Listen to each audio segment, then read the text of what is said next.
The smoke was thick and black. It filled the air like a dark blanket over the destroyed buildings. Taeho moved slowly through the ruins, his boots crushing broken glass and metal. His squad followed behind him, their weapons ready. "Clear left," Sergeant Yunbi called out. Her voice was hard and cold. She had been fighting this war for 3 years. She trusted nothing anymore. Taeho was different. He was a medic first, a soldier second. He carried bandages and medicine before bullets. Some called him soft. He called himself human. The planet Varos 7 had been beautiful once.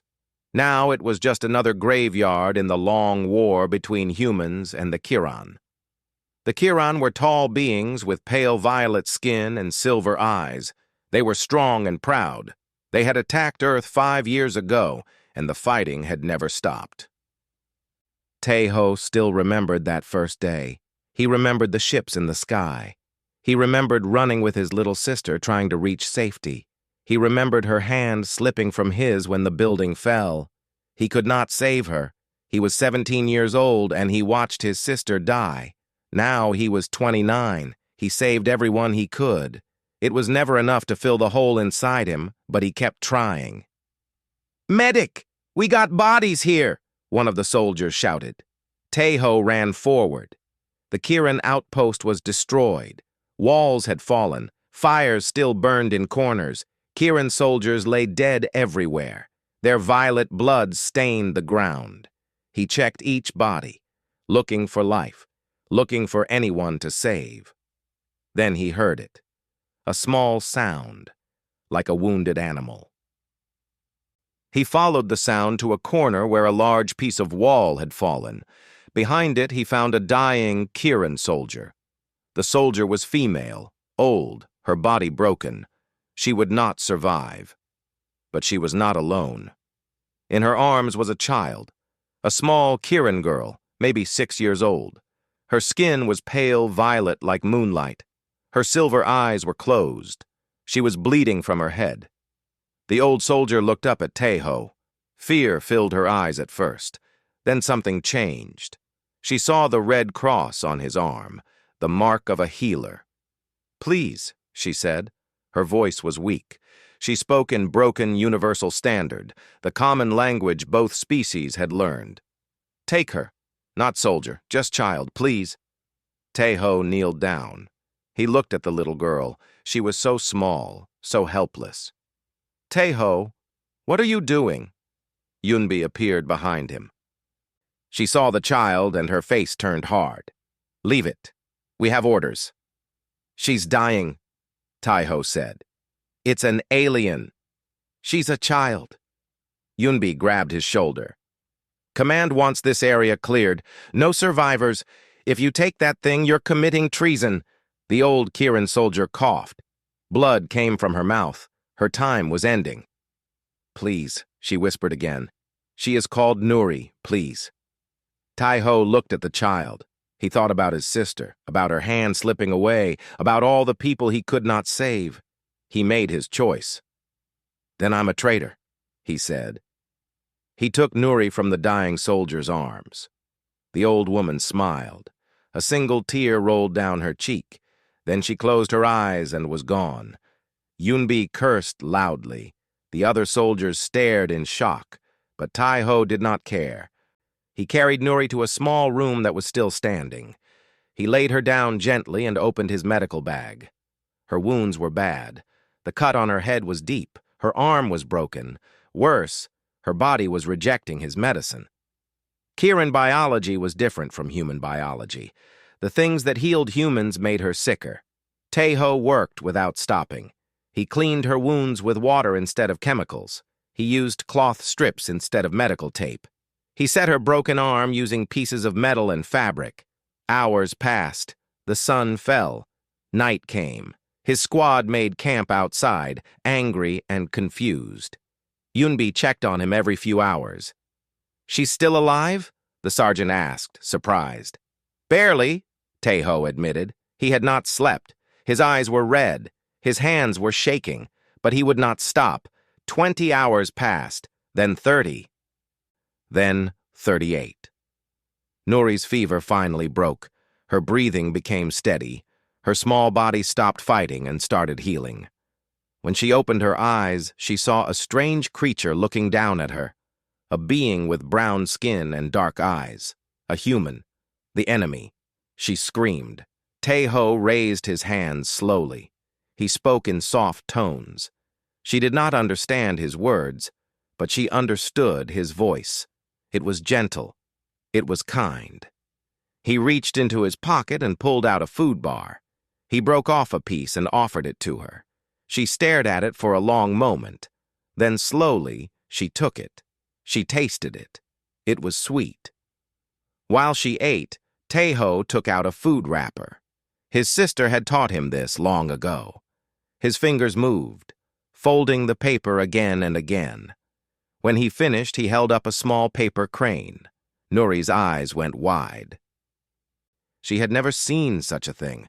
He placed it in her small hands. She touched its wings. A tiny smile appeared on her face, the first smile in days. "Tae-ho," he said, pointing at himself. "Tae-ho," she repeated slowly. He smiled and nodded. Outside, the night suddenly turned bright. A massive shadow fell over the camp. The ground shook. Soldiers shouted in fear. A Chiron warship filled the sky. It was huge and terrible, bristling with weapons. Smaller ships dropped from it like metal rain, landing around them. Tae-ho looked out the window. His heart sank. Chiron warriors poured out of the ships. They were tall and deadly, their armor shining under the lights. At their head walked a figure that made even the other Chiron step aside. She was tall, taller than most. Her violet skin seemed to glow with cold fury. Her silver eyes burned like stars. She wore the armor of a high commander, marked with symbols of a noble house. Commander Vela had come for her daughter, and she had brought an army to kill every human in her way. Tae-ho looked back at Nuri. The little girl was holding her paper crane, unaware of the danger outside. He had saved her life. Now he would probably lose his own. But looking at her small smile, he found that he did not regret his choice, not even for a moment. Some things were more important than war. Some things were more important than orders. A child's life was one of them. He stood up and walked toward the door. Whatever came next, he would face it standing. Vela stepped off her ship with murder in her heart.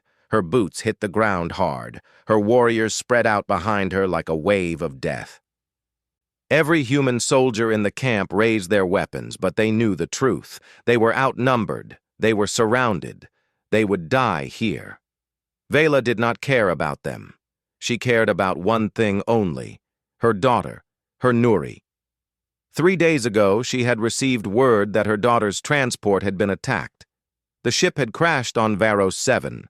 All soldiers aboard were reported dead, but Nuri's body was never found. Vela had torn through half the planet searching for her.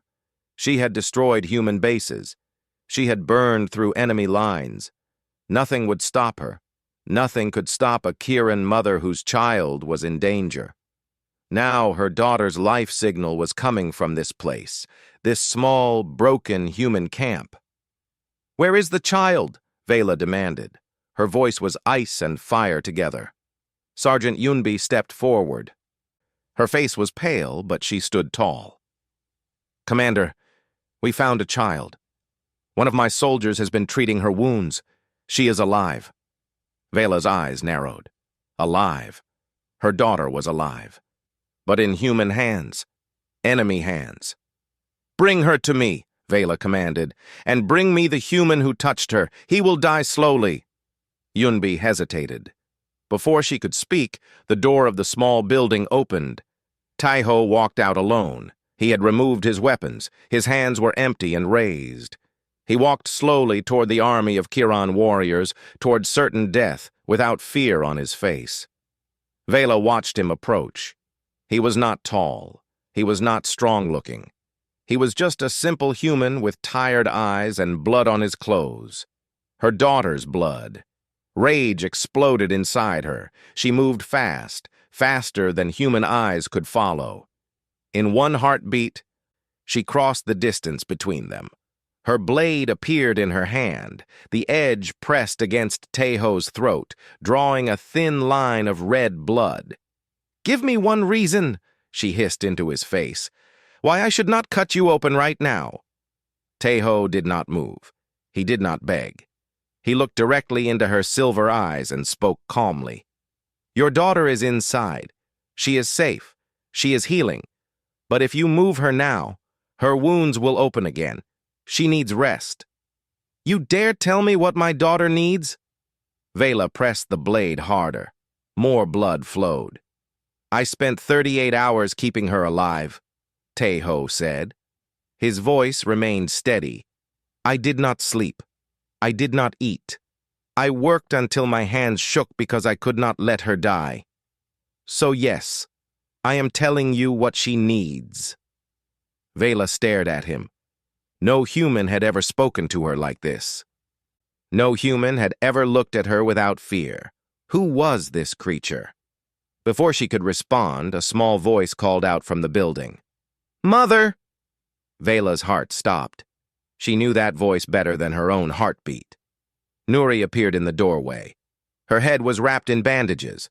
Her arm was held in a simple sling, but she was standing. She was alive, and she was shouting at Vela. "Mother, no, do not hurt him." Nuri ran forward on unsteady legs.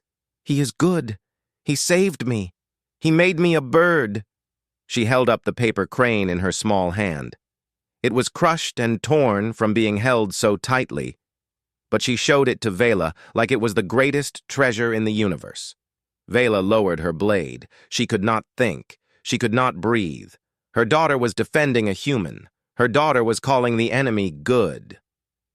Vela dropped to her knees and pulled Nuri into her arms. She held her daughter so tightly that Nuri made a small sound of complaint. But Vela could not let go. She had thought her child was dead. She had prepared herself for the worst pain a mother could know, and now Nuri was here, warm, alive, safe, because a human had saved her. Vela looked up at Taeho. He still stood there, blood running down his neck, watching them quietly. There was no anger in his eyes, no hatred, only something soft, something that looked almost like relief. "Commander," one of her officers stepped forward. "The human must be executed. He touched your bloodline without permission. The law demands—" "I know what the law demands." Vela cut him off. She stood slowly, keeping one hand on Nuri's shoulder. Her mind was at war with itself. This human was an enemy. He should die. The law said he should die. But the law also spoke of war debt, an ancient Kiran custom from the old times, before they had spaceships and plasma weapons. If someone saved your bloodline, you owed them a debt that could never be paid with death. "This human," Vela said slowly, "has saved the heir of House Vela. He has preserved my bloodline when I could not." She took a deep breath. "I declare him a war debt holder. He is protected by ancient law. Any who harm him will answer to me personally." The officers erupted in protest. Warriors shouted in anger. This had never been done. A human could not hold war debt. It was impossible. It was shameful. Vela silenced them with one look. "He will come with us," she continued. "He is not a prisoner. He is not a guest. He is something else. Something we do not have a word for yet." She turned to the human soldiers. "The rest of you will leave this planet. Tell your commanders that Commander Vela honors the old ways. This human belongs to my house now. Try to take him back, and I will consider it an act of war against my bloodline specifically." Yunbi stepped forward. "Taeho, you don't have to." "It's okay," Taeho said quietly. He looked at Nuri, who was peeking out from behind her mother, still clutching her paper crane. "I'll be okay." Vela gestured to her warriors. They surrounded Taeho and led him toward the ships. He went without fighting, without complaint. As he walked past Vela, She spoke quietly so only he could hear. "You are alive because my daughter wished it. Do not think this makes us friends, human." "I don't," Tejo replied simply. "I'm just glad she's okay." Something flickered in Vela's eyes. She said nothing more. The ships lifted off. Tejo was placed in a small room on the main vessel. It was not a prison cell, but it was not a comfortable guest room either. It was something in between, just like his new status. Hours later, when the ship was deep in space and Nuri was sleeping in the medical bay, Vela came to his door. She stood in the entrance, her tall figure blocking the light. She stared at him for a long moment. "Why?" she finally asked. "Why did you save her?" Tejo sat on the small bed. He looked at his hands. The hands that had spent 38 hours fighting for a little alien girl's life. "Because I had a sister once," he said quietly. "She was about the same age. I couldn't save her. She died in the first attack on Earth." He looked up at Vela. "I couldn't save my sister, but I could save your daughter. So I did." Vela said nothing. Her face showed nothing. She turned and walked away without another word. But that night, she did not sleep. She lay in her quarters and stared at the ceiling, thinking about a human who had given everything to save an enemy's child. She did not understand him. She was not sure she wanted to. 3 weeks passed on the Kirin warship. Tejo learned to live in the spaces between things. He was not a prisoner, but he was not free. He was not an enemy, but he was not a friend. The Kirin warriors looked at him with confusion and disgust. They did not know what to do with him, so they mostly ignored him. But there was one Kirin who did not ignore him. Every morning, when the ship's lights brightened to signal a new day, small footsteps would come running down the corridor. The door to Tejo's room would slide open, and Nuri would burst in like a tiny purple sun. "Tay! Good morning!" she would shout, using his short name because his full name was hard for her tongue. Her wounds had healed well. The cut on her head was now just a thin scar hidden by her hair. Her arm was strong again. She moved with the endless energy of a child who had forgotten she was ever hurt. Tejo looked forward to her visits more than anything else. In a ship full of enemies, she was his only friend. "What are we learning today?" Nuri asked, climbing onto his bed and sitting cross-legged. Tejo smiled. "Today, I teach you a human game. It is called rock, paper, scissors." He showed her how to make the 3 shapes with her hand. Her violet fingers struggled with the movements at first, but she learned quickly. Soon they were playing round after round, laughing when Nuri won and laughing harder when she lost. In exchange, Nuri taught him Kirin words. She was a patient teacher, correcting his pronunciation gently and celebrating when he got something right. "You speak like a baby," she told him honestly one day. "I am a baby in your language," Tejo admitted. "You must teach me to grow up." Nuri took this job very seriously. By the end of the 3rd week, Tejo could say simple phrases. "Hello. Thank you. Please. I am hungry. The water is cold. Your ship is very large." The Kirin crew noticed. They whispered among themselves about the strange human who was learning their words. Some found it offensive. Others found it interesting. Vela noticed, too. She never spoke to Tejo directly after that first night, but he often caught her watching from a distance. When Nuri came to his room, Vela would sometimes stand in the corridor listening to their laughter. Her face never showed emotion, but she always stayed until her daughter left. Tejo understood. He was a stranger holding something precious. Of course she watched. He would do the same. The days moved slowly. Tejo was given permission to walk in certain areas of the ship. He saw the training rooms where warriors fought with blades and bare hands. He saw the gardens where Kirin plants grew under artificial suns. He saw the dining hall where hundreds of soldiers ate in organized silence. Everywhere he went, eyes followed him. the only human on a ship of thousands. He felt like an animal in a cage, being studied by curious observers. Some were more than curious. Some were angry. Late one night, Taeho woke to the sound of his door opening. 3 Kirin warriors stood in the entrance. They wore no rank symbols. Their faces were hidden by shadows. "Human," one of them said, "you do not belong here." Taeho sat up slowly. His heart beat faster, but he kept his voice calm. "I agree, but your commander decided otherwise." "Our commander is wrong. She has been blinded by debt and tradition. A human on a Kirin warship is an insult to our ancestors." They stepped into his room. One of them carried a blade. Taeho looked at the weapon. He had no defense. He had no way to call for help. "If you kill me," he said, "Commander Vela will find out. She will punish you." The warriors laughed. "She will never know. Humans die easily. You fell. You were sick. You ended your own life. There are many explanations." They moved closer. Taeho prepared himself for pain. Then a small voice spoke from the doorway. "What are you doing in Tae's room?" Everyone froze. Nuri stood there in her sleeping clothes, rubbing her eyes. She had sneaked out of her quarters to bring Taeho a drawing she made. She did not understand what was happening, but she knew something was wrong. "Young mistress," one warrior said quickly, hiding his blade, "go back to your quarters. This does not concern you." "Tae is my friend," Nuri said firmly. "Everything about him concerns me. Why do you have a knife?" The warriors looked at each other. They had not planned for this.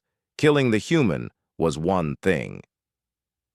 But the commander's daughter was a witness now. If they harmed her, even by accident, their entire families would suffer. "We were just leaving," the leader said. He bowed stiffly to Nuri and pushed past her. The others followed.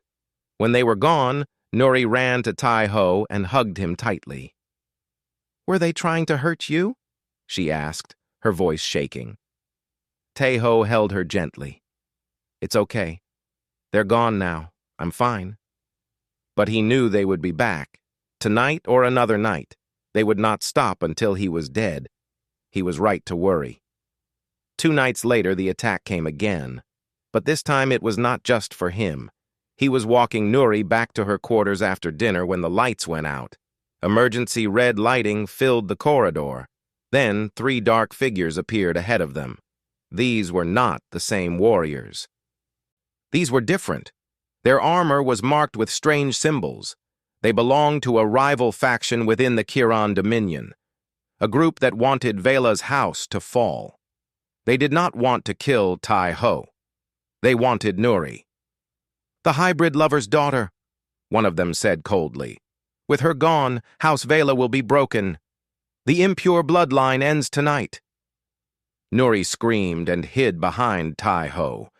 Her bioluminescent markings flared bright with fear, lighting up the corridor like tiny stars.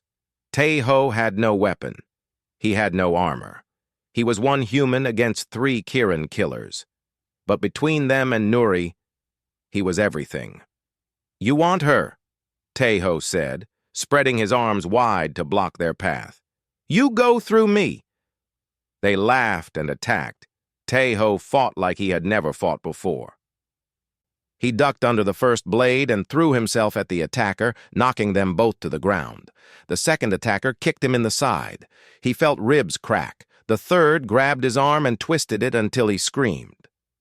But he did not move away from Nuri. Every time they pushed him down, he got back up. Every time they hurt him, he moved back into their path.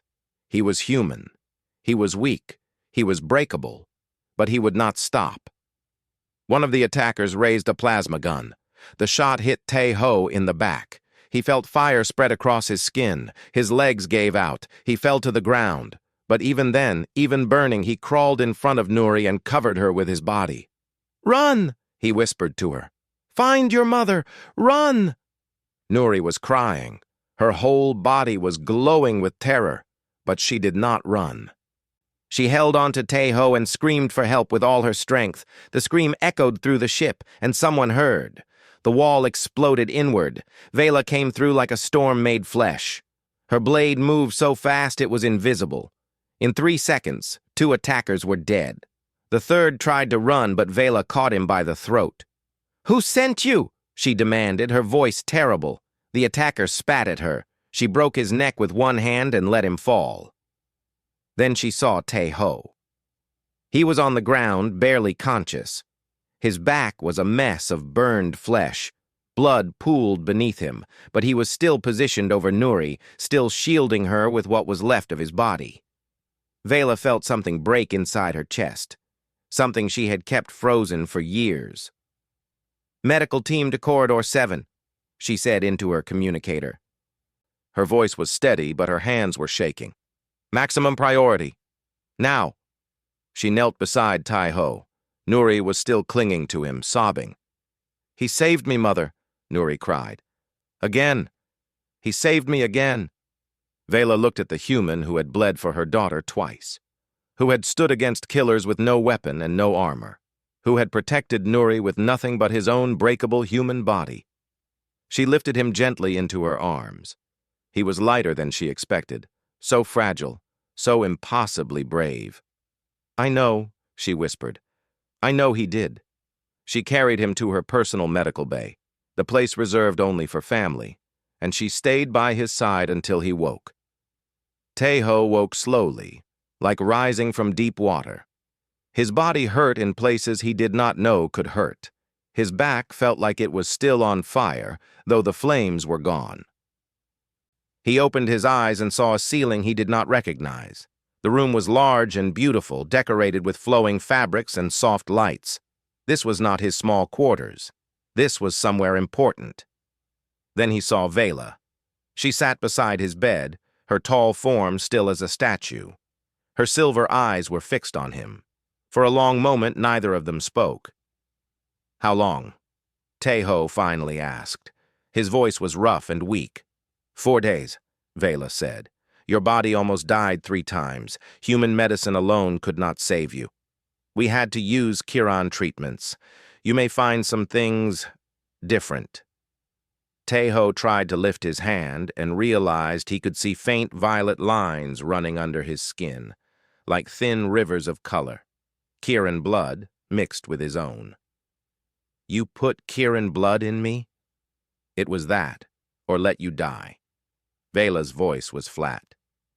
"Nuri would not have accepted your death. She stayed by your bed for 2 days until I ordered her to rest." Tae-ho closed his eyes. He thought about the little girl who had refused to leave him, who had screamed for help instead of running to safety. "Is she okay?" he asked. "She is unharmed. Because of you." Vela paused. "You have bled for my daughter twice now. In Kiran law, this makes you—" She stopped. The words seemed to stick in her throat. Tae-ho waited. Vela stood abruptly. "Rest. We will speak more when you are stronger." She walked to the door. "What does it make me?" Tae-ho called after her. She stopped but did not turn around. "Worthy," she said quietly. Then she was gone. Later, when Tae-ho was sleeping again, Nuri sneaked into the room. She climbed carefully onto the bed and curled up beside him, her small body warm against his arm. "Tae," she whispered. "Mother said a word she never says. She said you are worthy."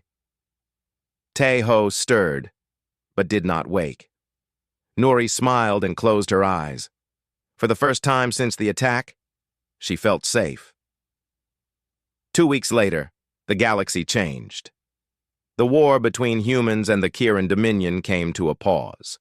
Neither side wanted peace, but both sides were tired. A ceasefire was declared. Diplomats would meet. Prisoners would be exchanged. Tae-ho's name was on the list. Earth wanted him back. His story had spread through the human military. A medic who saved an alien child against orders. A soldier who was taken by the enemy but not killed. Some called him a traitor. Others called him a hero. Everyone wanted to know the truth. Vela received the official request for his return. She read it 3 times, her face showing nothing. Politically, she had no choice. The ceasefire required prisoner exchanges. Refusing would make her look like she was keeping a human against his will. It could damage the fragile peace. But when she imagined Tae-ho leaving, something inside her chest felt tight. Something felt wrong. She told herself it was about Nuri. Her daughter would be devastated. That was all. She almost believed it. The day of the exchange was announced. Human ships would arrive in 1 week to collect their people. Tai-ho would go with them. Nuri learned the news from a servant who spoke carelessly. She ran through the ship to find her mother, tears streaming down her face. Vela was in a council meeting when her daughter burst through the doors. Every officer and advisor turned to look. "You cannot send him away," Nuri shouted. Her bioluminescent markings were blazing so bright that it hurt to look at her. "Tay is mine! He belongs to me!" Vela stood. "Nuri, this is not appropriate. We will discuss." "No!" Nuri stamped her foot. The lights in the room flickered from the force of her emotional energy. "I am declaring him Shieldkin. He is my protector. You cannot take him." The room went completely silent. Shieldkin. It was a sacred Kirin bond from ancient times. A protector chosen by a child, sworn to guard them for life. It was rare. It was powerful. It was unbreakable. It had never been given to a non-Kirin. Ever. The head advisor stepped forward. "Young mistress, you do not understand what you are saying. A human cannot be Shieldkin. It is not possible. The law does not allow—" "The law says nothing about species," Vela said quietly. Everyone turned to look at her. Vela's mind was racing. She knew the ancient texts better than anyone. Shieldkin was about choice and blood. Tae-ho had bled for Nuri. Nuri had chosen him. The old laws had no rule about what species the protector must be. "Commander," the advisor protested, "you cannot seriously be considering—" "I am considering what my daughter has declared," Vela cut him off. "She has invoked ancient right. That right will be respected." The council erupted into argument. Voices shouted over each other. Some supported tradition, others demanded practicality. The noise filled the room like a storm. Through it all, Nuri stood firm. Her small hands were clenched into fists. Her tears had dried. She would not back down.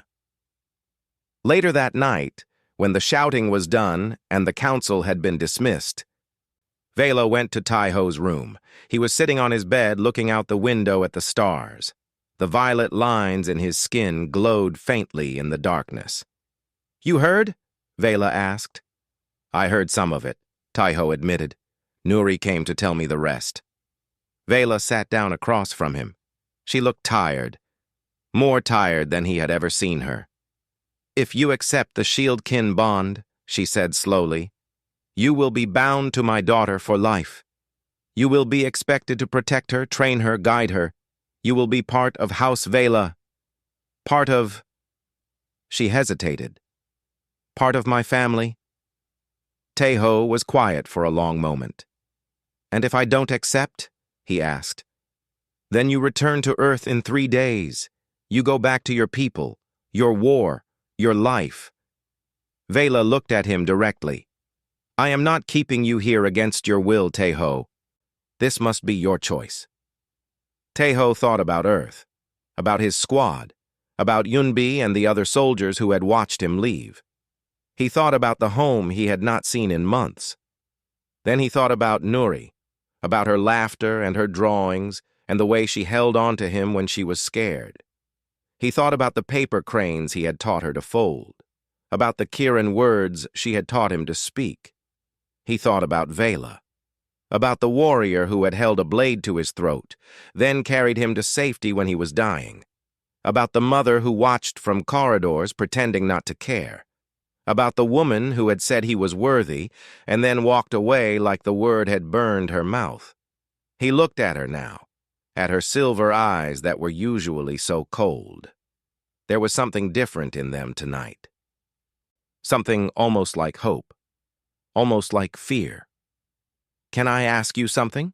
Taeho said. Vela nodded. "If I stay, will it just be for Nuri? Or would you want me here too?" The question hung in the air between them. Vela's hands tightened in her lap. She did not answer for a long time. "I do not know what I want," she finally admitted. "I have spent 5 years hating your kind. I have killed more humans than I can count. And now—" She shook her head. "Now a human has become the most important person in my daughter's life. And I do not hate you. I do not understand you, but I do not want you to leave." It was not a confession of love. It was not even a confession of friendship, but it was honest. It was real. Taeho smiled. "I'll stay," he said, "but I have one condition." Vela tensed, preparing for demands. Political power. Freedom to leave. Contact with Earth. "Teach me to fold Kirin paper birds," Taeho said. "Nuri says mine are ugly." For a moment, Vela stared at him. Then something broke loose on her face. Her lips curved upward. A small laugh escaped her, soft and surprised. It was the first time anyone on the ship had heard that sound in years. "Very well," she said, still smiling. "I will teach you, but you must promise to practice. I will not have my daughter's shieldkin making ugly birds." "Deal," Taeho said. They sat together in comfortable silence, watching the stars move past the window. Two enemies who had become something else, something new, something without a name yet, but they had time to figure it out. The bonding ceremony was held in the great hall of Vela's warship. Hundreds of Kirin warriors stood in perfect rows, their armor shining under the ceremonial lights. At the front of the hall, on a raised platform, stood 3 figures: Vela, Nuri, and Taeho. Taeho wore Kirin ceremonial robes for the first time. They were strange on his human body, too long in some places and too tight in others. But Nuri had helped him dress, adjusting the fabric and telling him he looked handsome. The ceremony was ancient and simple. Nuri spoke the words of claiming, her small voice clear and strong. Taeho spoke the words of acceptance, stumbling a little over the Kirin pronunciation. Vela, as head of house, sealed the bond with words of witness. When it was done, Taeho was no longer a stranger. He was shieldkin. He was family. The news spread across the galaxy within hours. Humans and Kirins alike were shocked. Some were angry, some were confused. Some, just a few, were hopeful. If an enemy could become family, perhaps peace was possible after all. But not everyone wanted peace. 3 months after the ceremony, a diplomatic summit was held on a neutral space station. Human and Kirin leaders would meet to discuss the future. Vela was required to attend. As her shieldkin and now her official advisor, Taeho came with her. Nuri stayed behind on the ship, guarded by warriors Vela trusted with her life. She had wanted to come, but the summit was too dangerous for a child. The station was crowded with diplomats and soldiers from both sides. The air was thick with tension. Old enemies stood meters apart, their hands never far from their weapons. Taeho walked beside Vela through the corridors. He felt the eyes on him, human eyes, filled with confusion and anger. How could he stand with the aliens? How could he wear their clothes? Some called out to him, demanding explanations. He did not respond. On the second day of the summit, the attack came. It happened during a reception. Humans and Kirins were mingling awkwardly, pretending to be civilized. Taeho was speaking with a human diplomat who kept asking if he was a prisoner, if he needed rescue. Then the lights went out. Plasma fire filled the darkness. Screams echoed off the walls. Someone grabbed Taeho and tried to drag him away. "We're getting you out of here, soldier," a harsh voice said. "You're coming home whether you like it or not." Taeho recognized the voice. It belonged to Commander Kang, a hardline military officer who believed the war should never end. His faction saw Taeho as a traitor who needed to be brought to justice. Taeho twisted free of the grip. "I'm not going anywhere." You don't have a choice, Kang snarled. He raised his weapon. Before he could fire, a blade came out of the darkness and cut the gun in half. Vela appeared like a shadow made solid, her eyes glowing in the emergency lights. He made his choice, she said coldly. You will respect it. Kang lunged at her with a knife. Vela moved aside easily and struck him unconscious with one blow. More attackers came. Both human extremists and Kieran purists, working together for once in their shared hatred of peace. Tai-Ho and Vela fought back to back. She moved like water, her blade finding every opening. He fought like a storm, using his medical knowledge to strike at weak points, to disable rather than kill. They had never trained together. They had never planned for this. But they moved as one, covering each other's blind spots, trusting each other without words. The fight lasted 7 minutes. It felt like 7 hours. When it was over, the attackers were defeated, some dead, some unconscious. The diplomatic summit was in ruins, but the important people were safe. Tai-Ho leaned against a wall, breathing hard. His Kieran robes were torn. His hands were bruised and bleeding. Vela stood beside him, equally exhausted. A cut on her cheek dripped violet blood. You fight well, she said, for a human. You fight well, he replied, for an alien. She almost smiled. Then her communicator crackled. A desperate voice came through. Commander, the ship! They've breached the ship! Vela's face went white. Nuri. They ran. The journey back to the ship took forever. When they finally arrived, Vela's warship was in chaos. Bodies lay in the corridors. Alarms screamed. Smoke filled the air. They found Nuri in her quarters, protected by the last 2 surviving guards. She was unharmed, but in her hands was a small knife, and at her feet lay a dead attacker. The little girl had defended herself. When she saw Vela and Tai-Ho, she dropped the knife and ran to them. She crashed into them both, holding on to them with desperate strength. I was scared, she whispered, but I remembered what Tai taught me. Be brave. Stand up, don't give up. Vela held her daughter and looked at Tai-Ho over Nuri's head. In that moment, something passed between them, something that went beyond gratitude or respect. Later, when the ship was secure and Nuri was sleeping safely, Vela found Tai-Ho standing alone in the observation deck. Stars filled the window in front of him. She walked up and stood beside him, closer than she had ever stood before. You could have escaped during the attack, she said. Your people were offering to take you back. You could have gone home. I am home, Tai-Ho said simply. Vela was quiet for a long moment. I did not want you because of the debt, she finally said. I did not keep you because of tradition or law or politics. Tai-Ho turned to look at her. Then why? Because you showed me something my people have forgotten. Her silver eyes met his. You showed me that humans can hope even when they should not. You gave everything for a child who was not yours, an enemy who should have meant nothing. And you never asked for anything in return. She reached out and took his hand. Her violet fingers wrapped around his human ones. I am not good with words, she continued. I am a warrior, a commander, a mother. But standing here with you, I feel like something else, something new, something I do not have a name for yet. Tai-Ho squeezed her hand gently. We don't need a name, he said. We have time to figure it out. Vela leaned toward him. Her forehead touched his. It was a Kieran gesture of deep trust, of opening oneself completely.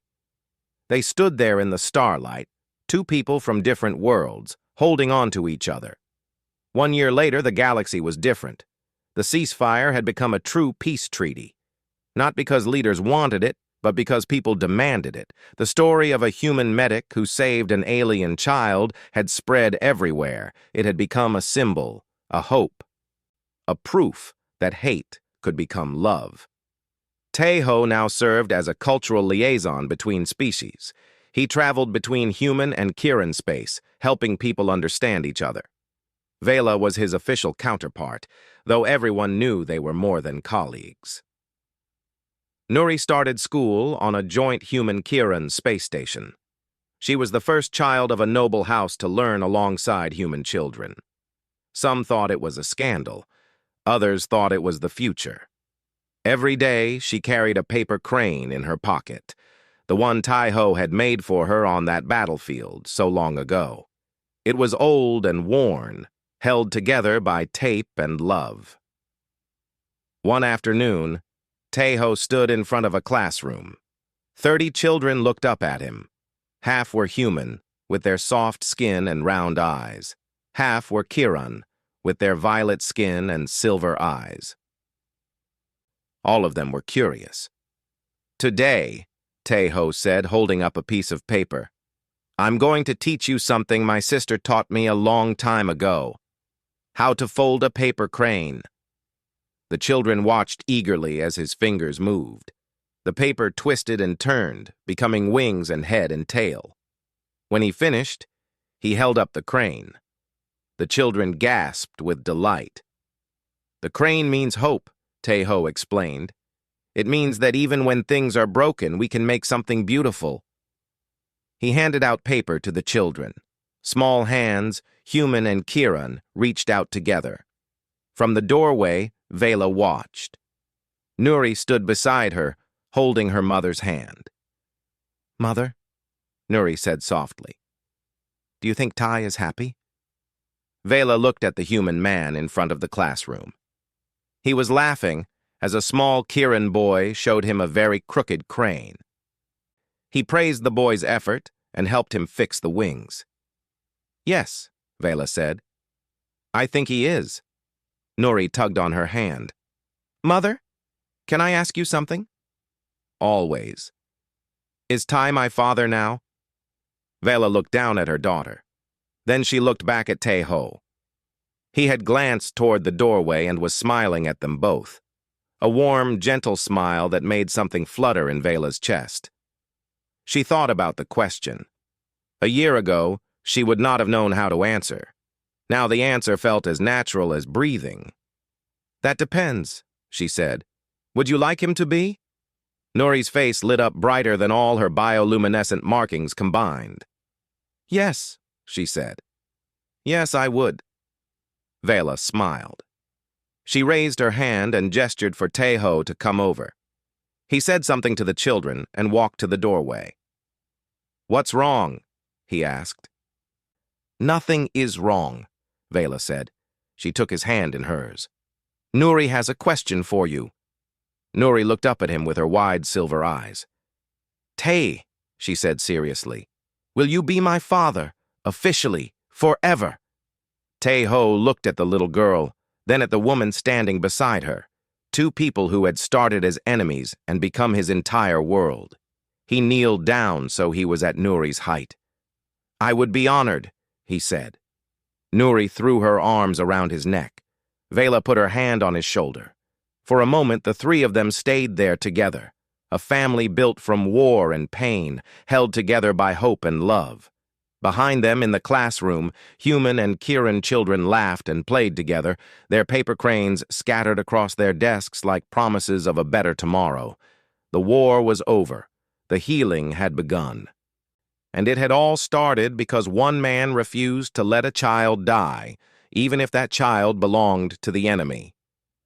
That was the human way. That was the power of hope. That was why, in the end, humanity was not just survived. Humanity was family.